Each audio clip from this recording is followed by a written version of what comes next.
Bini Team Cake tayo for today's video. Charot! Hello mga Mima! Another day, another mini vlog na naman tayo for today's video.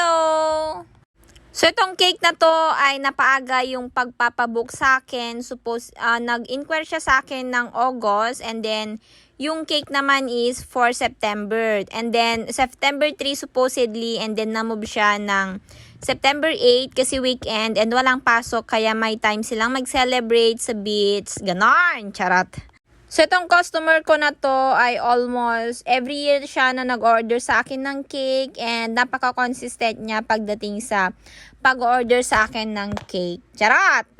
And alam nyo, real talk lang to ha, kasi maraming nag-order ng cake pero bihira yung nag-i-stay talaga siya, as in consistent na parang every month, every year na nag-order. Kaya maswerte ka kapag ka may customer ka na consistent sa'yo and na nag-order lang ng cake. Ganon! But anyway, ang size ng cake na to is nasa 8 by 5 inches, and then meron tong money pulling cake na worth 1,200, and supposedly dapat is 1,500 to, kaso nga walang barya, kaya nakiusap na lang ako na 1,200 na lang yung ilalagay ko. Ganon!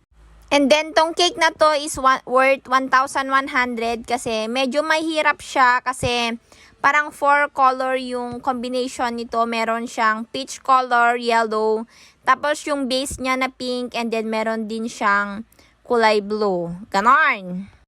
So, bali yung ginawa ko lang dito ay may rosette pipe ako, and then yung mga iba naman is dots na lang yung ginawa ko kasi ito yung sinend ng client ko na inspo na kailangan kong gayahin. Ganon. And alam nyo ba, minsan ina-explain ko rin sa mga customer ko na kapag ka nagsisend sila ng gagayahin ko, ay sinasabi ko na talaga sa kanila na hindi ko magagaya lahat kasi minsan meron tayong expectation versus reality. Ganon! Kaya madalas ko na lang talaga na sinasabi, I will try my best. Charot!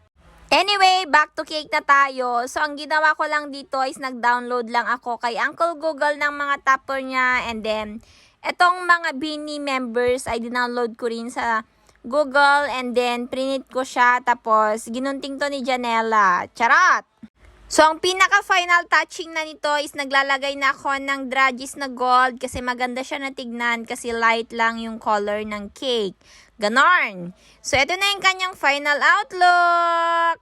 For baking stock, ilalagay ko sa comment section yung link. And yun lang. Bye everyone. Bye!